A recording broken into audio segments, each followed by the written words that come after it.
Okay, I think we are live here on YouTube. I'm Lindsay, the Frugal Crafter, here with Sarah. Hi.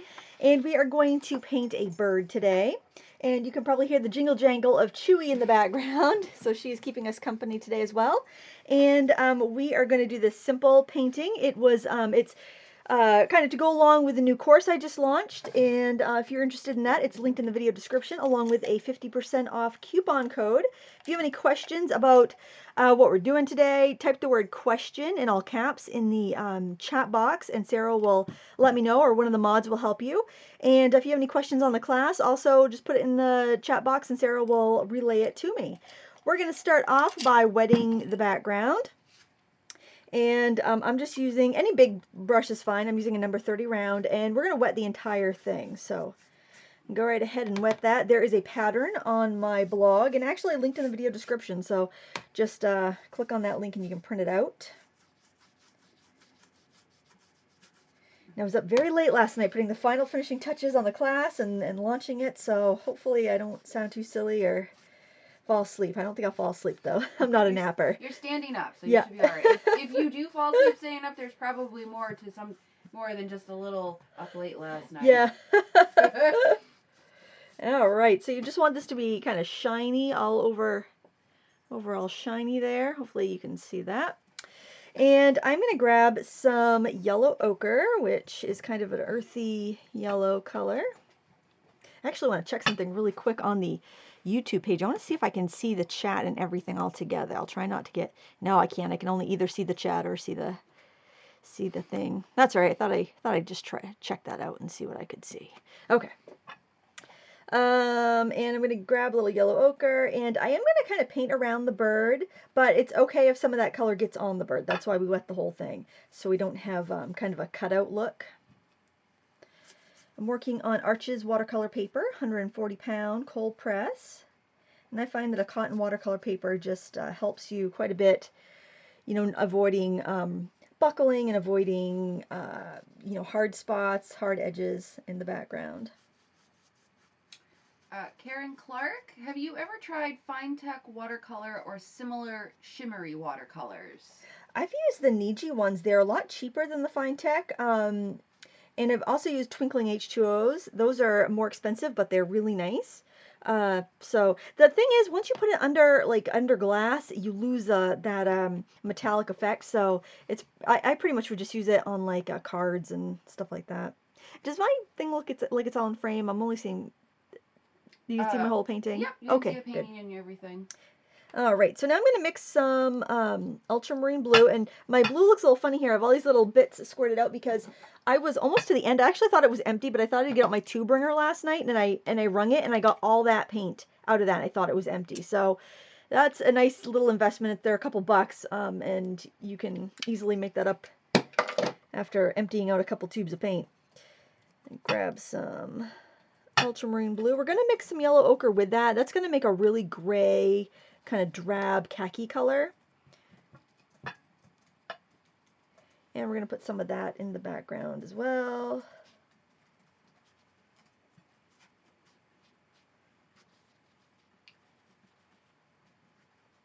And we can throw in a little burnt sienna.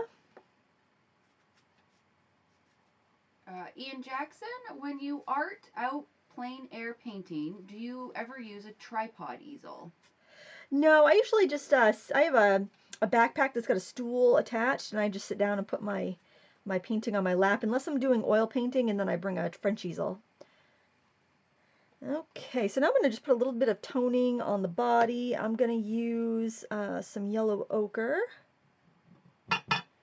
And I will be drying this in just a second, so I will have a good time to take some more questions. And a little bit of burnt sienna. And then before that gets too dry, I want to lift off some of the color on the tummy, so I'm just balling up this paper towel, kind of making it like a little point there.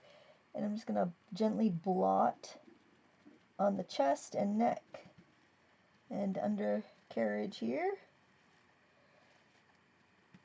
And now we can let this dry, and if you have any questions, go ahead and ask me while I'm drying, and we'll both try to speak up really loud because I know this dryer is a little louder than the one I have upstairs.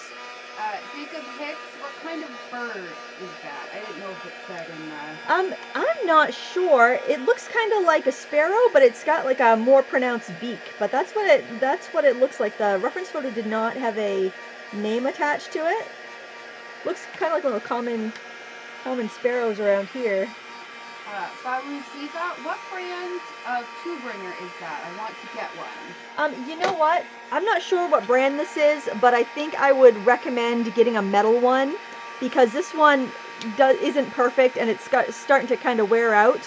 I would get an all metal one or get a paper crimper, like a Fisker's paper crimper works just as well. And it's metal, like the little roller thing is metal, it's better quality. CXVD7, do you have any favorite watercolor artists on Instagram? Oh, I like Way Taliander, I think that's her name. She does a lot of really pretty florals. I like Esther Peck, she also does florals. Peter Sheeler, and James Gurney.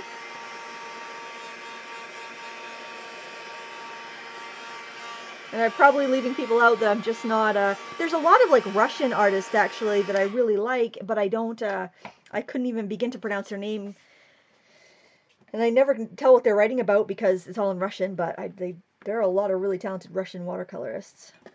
I'm just going to give this a second to warm, to cool down and make sure it's dry before I continue on, but I can mix some colors while we're doing that. Did we have any other questions popping in during? All caught up for the moment. Oh, great.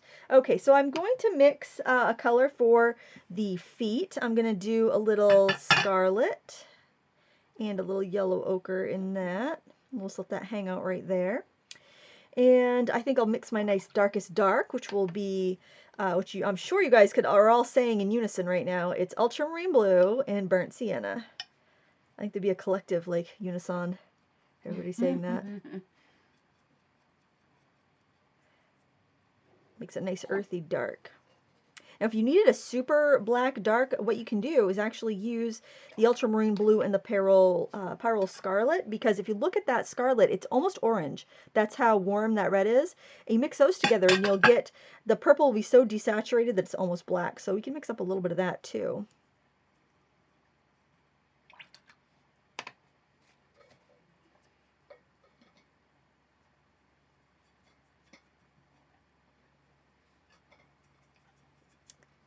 And then we can have that ready if we do need to darken something up a little bit more, or we need a little stronger color.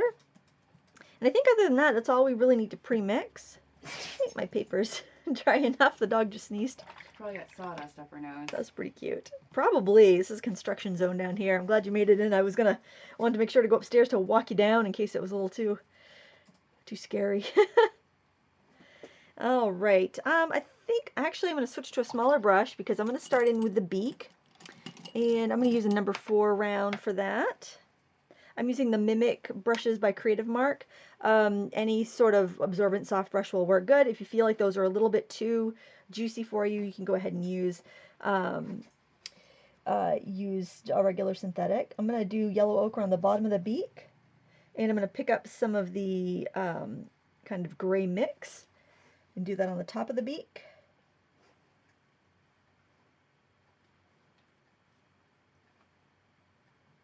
And leave a little glimmer where the nostril is. I'm going to go right over to the eye while I'm at it. And I'm going to do some yellow ochre in the eye. You want to leave a little highlight. I'm not putting a lot of water on my brush. I am just going to, the highlight is over on this side, so I'm just going to kind of paint around, and I will move this closer to the camera so you can see. There you can, I just left a little speckle. Hopefully you can see that. Just a little speckle of white there. We're going to paint the pupil on top, but I just wanted to get that out of the way right off the bat. People are wanting to know what brand of paint you're using. It's not listed. Oh, I linked it up on my blog. The ultramarine blue and the phthalo and the pyrrol scarlet are from the Daniel Smith Essential set. The burnt sienna is Rembrandt, and the yellow ochre is Winsor & Newton. They're actually the same colors that I use in both of my watercolor courses. So I just try to keep it simple. So if somebody was was coming to take a class, they didn't have to buy any different supplies. They could use the same ones they had from the first class. Adding a little more yellow into that beak. And now I'm just going to go ahead and start building some layers. I'm going to start in with yellow ochre, and I'm going to go, I'm going to kind of alternate. I'm going to start up here on the beak, and I'm just going to start flicking in little wisps here. And I'm going to go until I run out of paint. So this is kind of a time-saving technique. Then I'm going to pick up burnt sienna. And this will give us that kind of variegated feathers. Go in with the burnt sienna. It's such a pretty technique because you get like you get some soft edges and you get some hard edges. Rosin rose art. What do you do with paintings that don't turn out how you wanted? That is so funny because that's actually a topic in my new class to show you how to take them back from the brink with a couple mixed media supplies. But I'll generally like go in with watercolor pencils or pastels, or I might collage on them. I'll figure, well, you know what? No point throwing it away. I might as well practice and try a few things before I get rid of it. So that's what I do. I experiment. If it goes terribly wrong, sometimes I'll cut it up into like bookmarks, as long as it's not something that has a media that's going to smear, and I will give them away during like craft fairs or art shows. So I try to salvage it, but if it doesn't work out, it doesn't work out.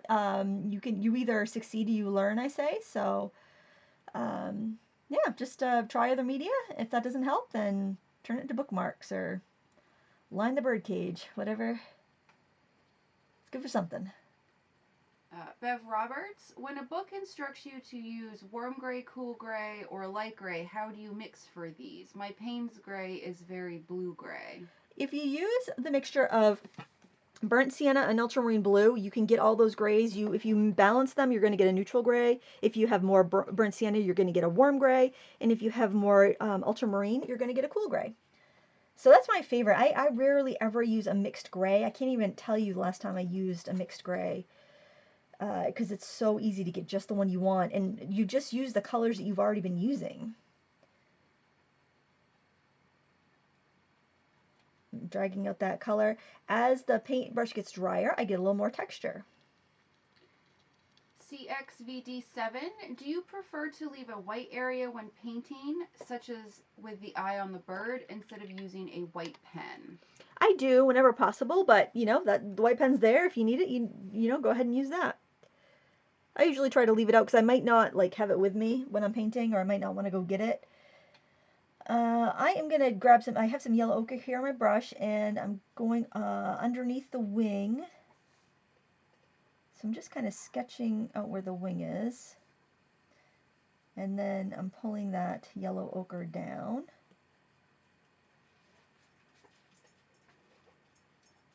And I'm trying to do it pretty quickly so that first bit of color I put down doesn't dry on me, because I want to kind of feather it out.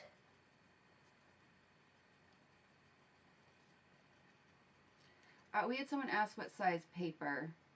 I would say this is about 8 by 8. I usually tear down my watercolor sheets into eighths, so it's like a 22 by 30 inch sheet, and I just tear it into 8 pieces, and it makes usually like an 11 by 7.5, and then this I tore a little piece off, or something else I mismeasured, and then I had this awkward piece, and so I'm like, I'm gonna use that today. Sometimes it's fun to work in a different size. This is just that gray mix, ultramarine blue, burnt sienna. Putting it in the shadow areas down here.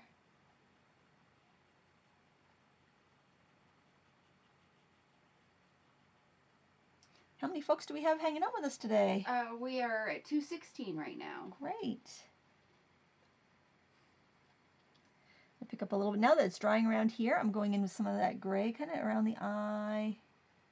Your paper, this is called pressed paper, so it does have a bit of a texture to it, and we can use that texture to our advantage by dry brushing over it for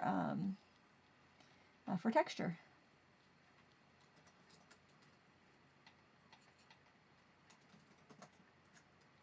If I don't want a lot of water in my brush, sometimes I'll just find a close by puddle and just dip my brush in it and then pick up the color I want.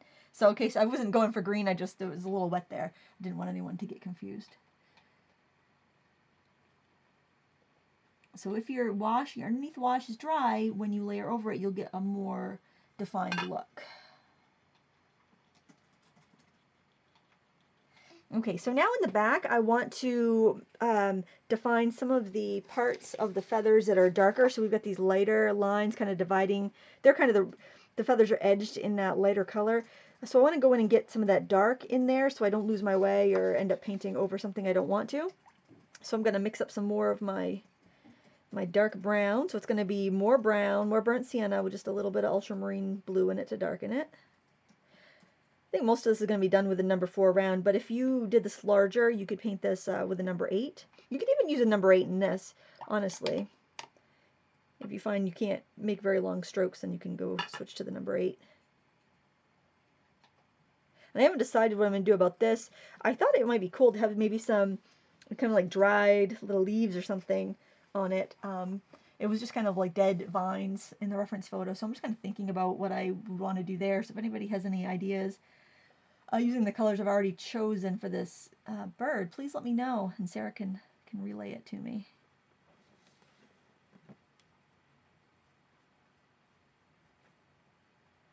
Painting around the edges. So if you do make a mistake and you end up painting over some of those white edges, you can go back in with a gel pen or a colored pencil or a pastel or any of your mixed media tools that you enjoy using.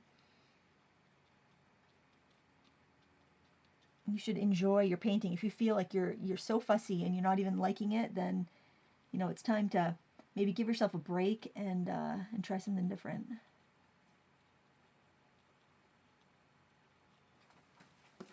I'm going to turn my painting a little bit because I like to get the when I have these little rounded ones, I like to get the tip of my brush in there so I can get that rounded edge on the bottom of them.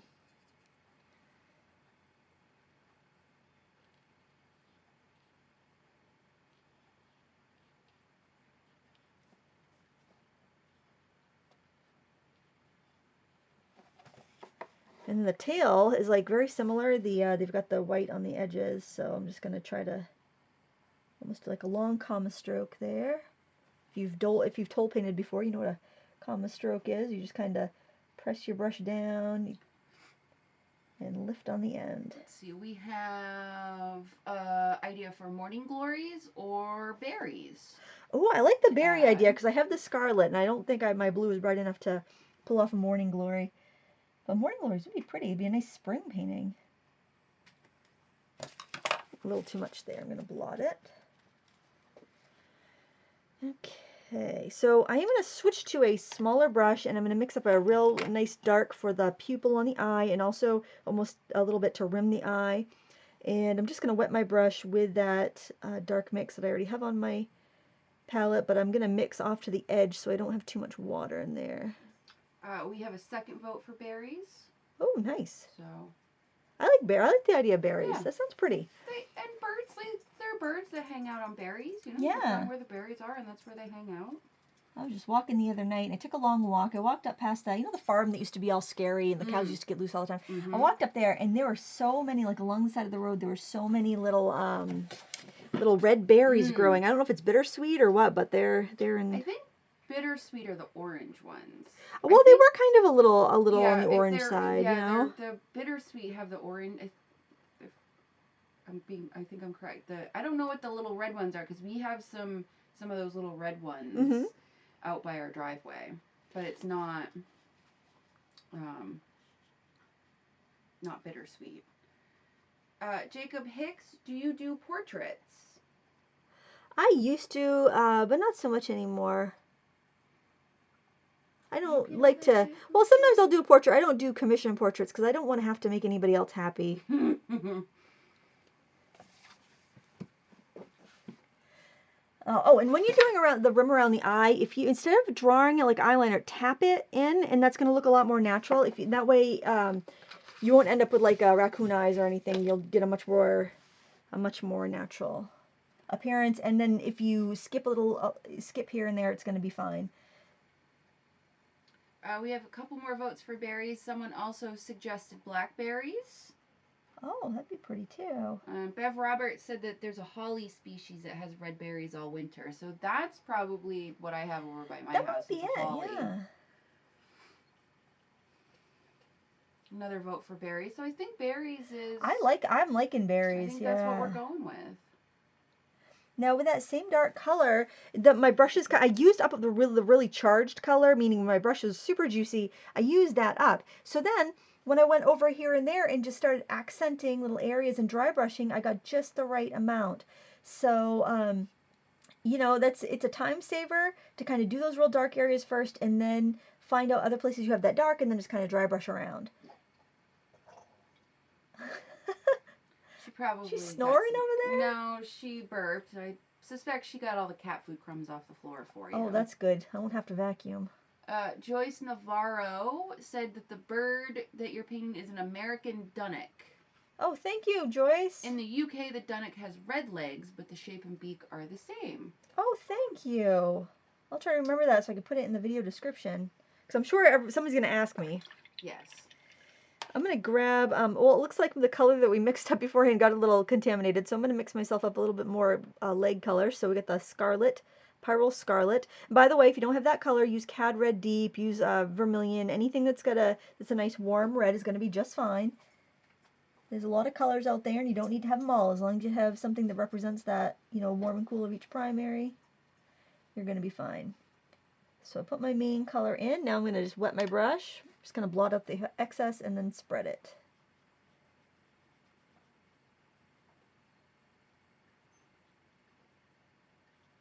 A little more yellow ochre in there. I think it looks a little too red to me. Get this leg over here. I'm just going in with the yellow ochre watery mix first, and then I'll just drip in some of the mixed orangey color.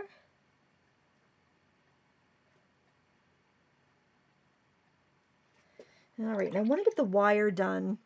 I'm just going to take that dark that we mixed and add water to it. And let's see if this brush is... Actually, I should let those feet dry first. I'll let that dry. Let me see if I can use that color anywhere else since I have it on my brush.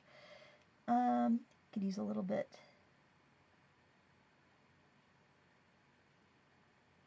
In here, but that's a little too much actually. In fact, I think I got quite a bit too much in there. I'm going to make sure this brush is clean and maybe do a little scrubbing in there around the beak where it looks a little too dark. This is a 1/4 inch Maxine's mop. Any sort of small filbert will be fine. If you don't have a filbert, find a small stiff brush and you can give it a little haircut and then like wipe it a few times on a piece of sandpaper, and that will get it to just about the right softness to be a good lifter for watercolor.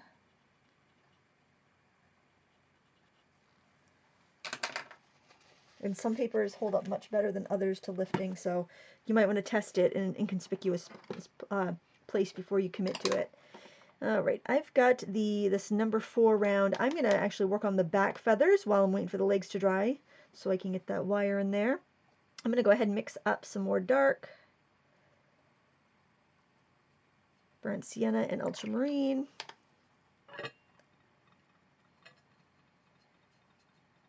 Boy, it's almost fall time. What is it next? Is it next week? I don't know. I think it might be next week. It's usually like the 21st or 22nd. I'd have to look. I don't remember. Yeah, I'm already seeing Christmas stuff in the stores though. Yeah, I went to AC Moore yesterday and they were putting out Christmas stuff. I'm like, ugh. I know. I've started making Christmas cards. I didn't watch the video, but I saw that you had posted that you were making Christmas cards, and I was like, I should probably start that too, and I haven't yet. Yeah, it's well, I'm making like I'm making some like Christmas gift cards because we've done like photos. I'd like to book another portrait again because Yes. I like to get those Photos are nice. Yeah, I like to have the family photos. And you can wrangle them all into the same. Yeah, which is hard to do. Spot. Hard to do. We had a friend who booked a photographer, and then in her house, and then she opened it up. Anybody else that wanted to go could pay like, I don't know what it was, $45 or something. And you got a CD with a photo waiver, so you could just go to, Nice. you know, wherever you want to get your photo cards Yep. done. It was really nice. Yep.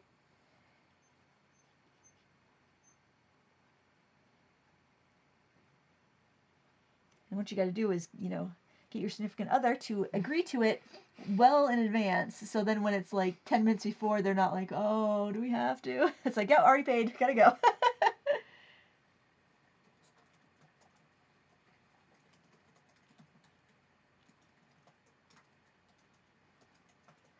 There, it's a little bit better, a little bit darker there. You don't have to cover everything up. If you have a little of that color that's a little bit lighter showing through, that actually gives it a nice dimension.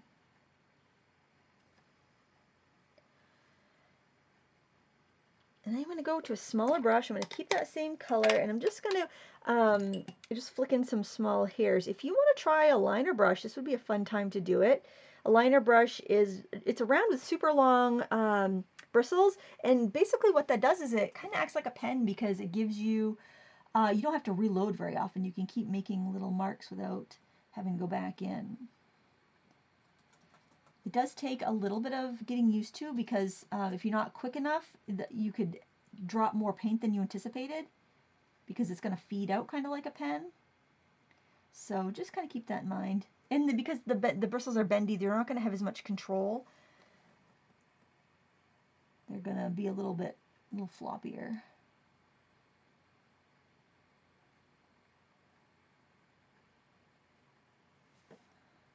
All right, I feel like I want some sort of contrast on the belly, but the belly should be really white, so I got to think on that a little bit. I think I'm going to put a little shadow under that wing. The wing is kind of light on the edge, so I want to just sneak in some darker feathers there. And then I think I will grab some yellow ochre and some burnt sienna, so I can kind of make a taupe kind of color, because of the mixed kind of gray color on my brush. If I add those two colors together, they're going to make kind of a taupey color. Those two colors on their own it would be a little bit more vibrant than you probably want it, so it was a kind of a dirty brush mix.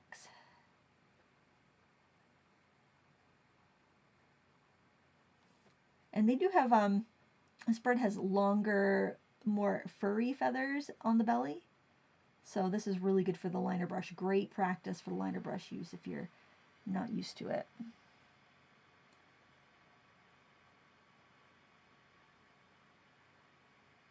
When you start, after you've loaded up your brush, I would start in an area that needs a little more shading because you're going to lose a little bit more paint right off the bat. And then as it dries out, you can work onto the areas where you want a little less. LOTR Potter Girl, are there any tricks to getting a thick with lots of pigment mix of color from dry paints without watering down the colors?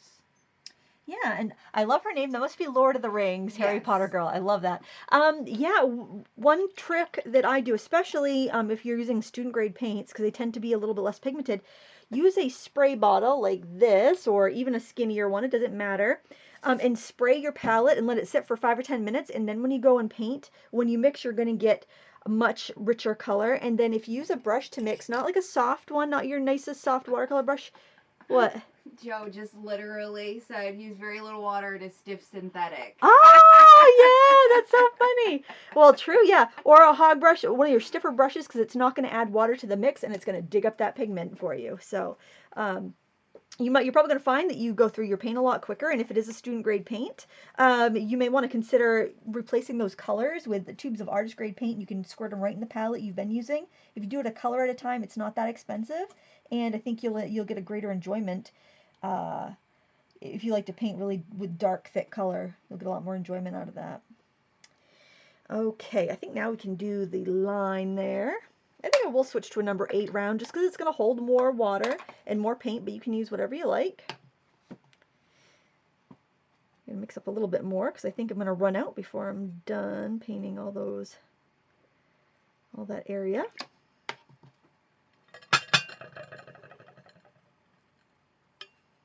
Trying to keep my whole palette, everything in frame here. Someone was asking where the light was coming from in the original photo, the direction where the light was. Yeah, well, I'll show you the photo here.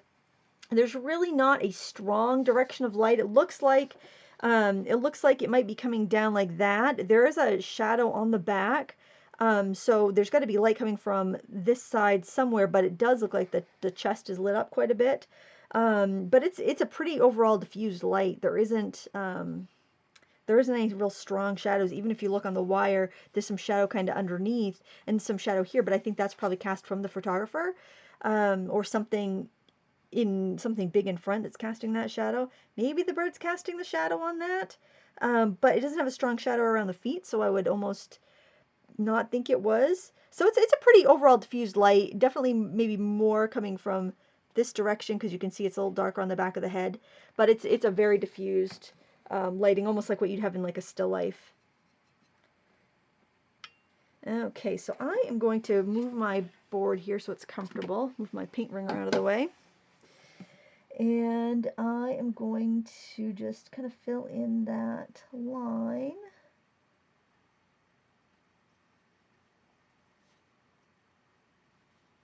If you use your brush at a 90-degree angle with the paper, you're going to get a lot more control.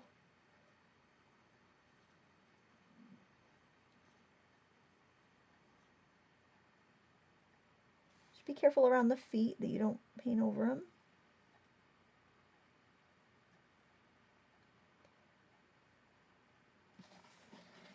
And I think I'm going to kind of skip some areas here on the wire going up and down so that I think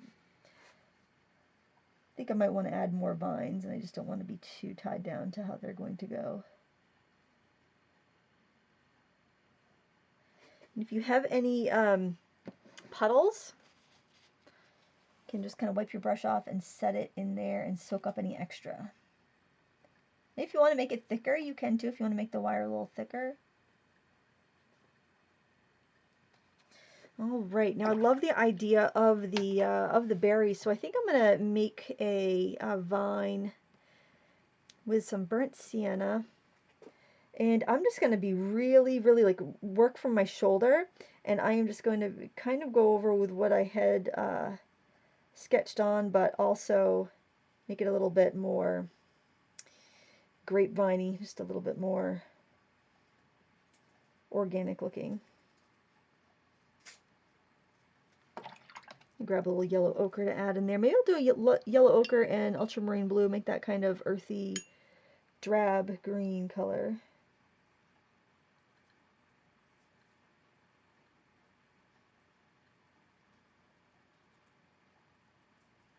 Oh, maybe I'll put a few little strands of wheat. That might be pretty.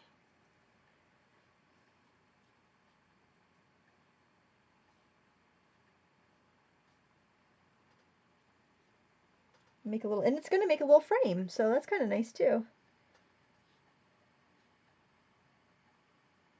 That way it's not so, little bird's not so naked out in the world. Not so ready for my cats to come get it.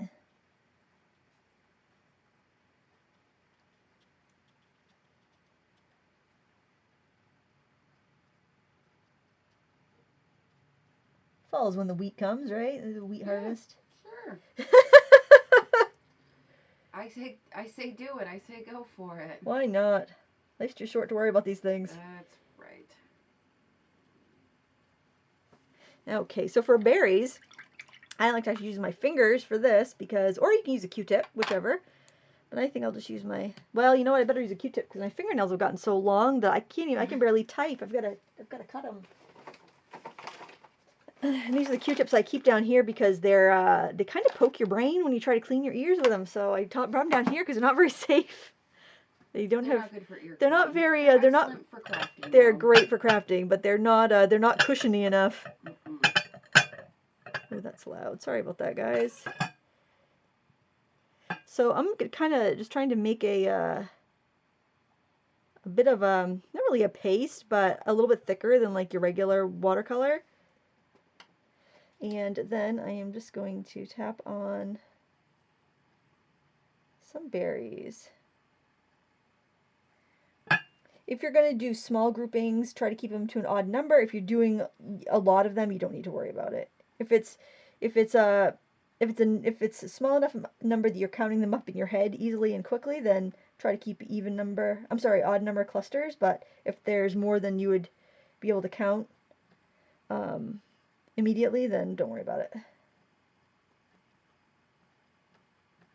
Oh, I like the berries. I do like It that. does add a nice little pop. It's to nice. It. I'm going to put a few over here too, I think.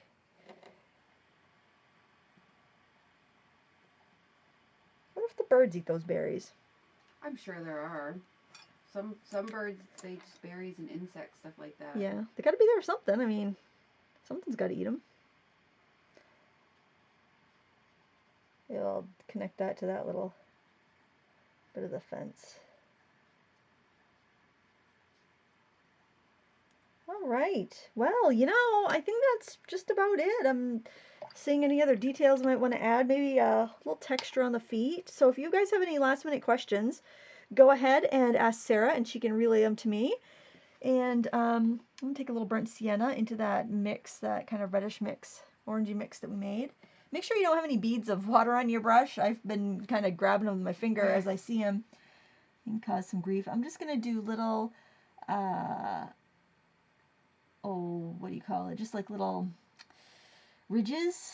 Just kind of making little horizontal lines on the feet to get those little textury ridges that birds have.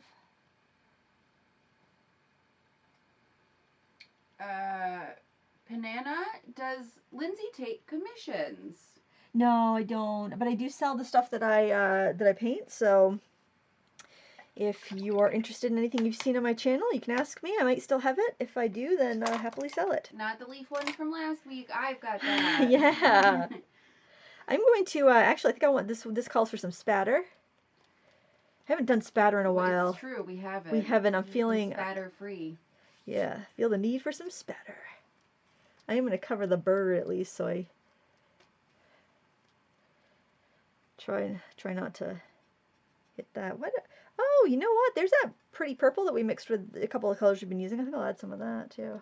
And maybe ask them in the chat. Well, actually, I can ask them. You can report. Ask them if they'd like to see any white gel pen on the berries for highlights. Well, it's funny you say that because Grace B just said sparkle on the berries like a gel pen.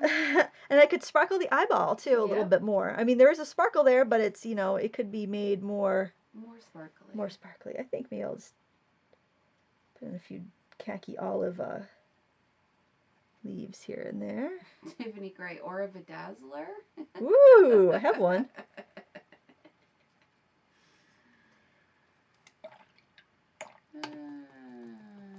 Okay, let me take the tape off here. It's dry enough. There's some spatter, but it shouldn't really affect anything. And then we can see what it looks like with our clean white edges, and we can put our gel pen on there. I might have to dry those berries though. They might be too wet to go over it with a gel pen. So I'll try, we'll see. Oh, I just love the white border. Yeah, the white border makes me nice. So happy to see that nice crisp white border. All right, so the eye is actually, I did go around the eye, but the paper is, this white pen is whiter than my paper because it's the natural, the Arches Natural instead of the bright white, so that does really show up a lot more, and you can see that it's really a lot brighter. I think I'll do the nose, even though I did paint around for the nose. I think I'll just throw that in there. Maybe a little bit on the leg. Oh, now I can use this, because remember I was saying how the belly, I thought the belly should have been whiter? Oh, we can do that. We'll do that with this pen. Thank goodness for gel pens. What did people do before gel pens? I don't know. And not all gel pens are created equal. You got to have the Uniball Signo is my favorite.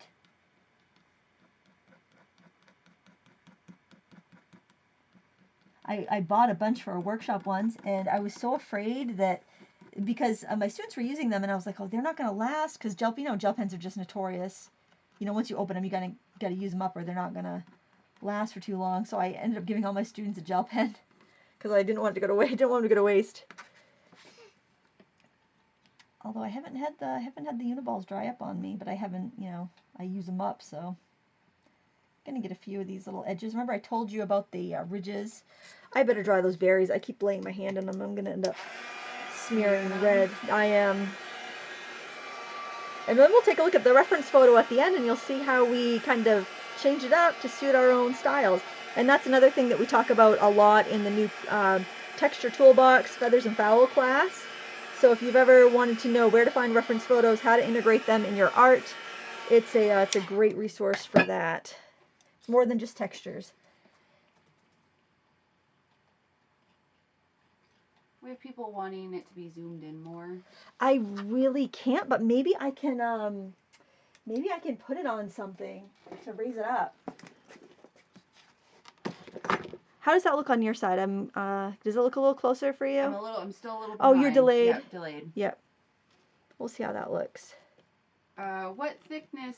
Which thickness of the uniball pens do you use? The broad, I'm seeing if it says anything in English. It's the broad one, or gel. Sometimes it's called gel impact, and sometimes it's just called broad. And yes, it does look better. Oh, good. I'll try to move my hand every couple of seconds. The gel pen's so addicting, though. It's really easy to overdo it because it is so fun. Lainey Davila. Lindsay said something recently about just putting the painting on top of a mat board and then framing it. That way the deckled edges show. Did I understand her correctly? Yeah, what I would do is put it on either a colored piece of paper or a colored piece of mat board. I would still put a mat down, but I would leave a reveal of the color underneath so that you have the decal edges, but you also have the protection of having a mat because you don't want your painting pressed against the glass. That's when you have problems with condensation happening. So I'm just going to go in and give these little berries a sparkle. Now, if you wanted to do this in a traditional manner and you knew that you wanted berries, you could always mask them with masking fluid beforehand, or it's kind of tough to figure out what you're going to want to do when you get to the end of a painting sometimes. You can use a knife. Like if you used an X-Acto knife, you can dig out the highlight and it will be exactly the same color as your paper. It won't be as bright white as this pen if you're using a traditional natural white paper. I tend to use natural white papers more than the bright white ones. I like them. I think I was originally afraid that maybe the bright white ones would have some sort of bleach in them that would make them degrade. I've never had an issue with that happening, but I guess that's probably why I stuck with traditional white most of the time. And then maybe a little bit of a highlight on the wire because these pens are addicting. Any other questions before we're done here? Yeah, Jacob Hicks, where do you get your art supplies?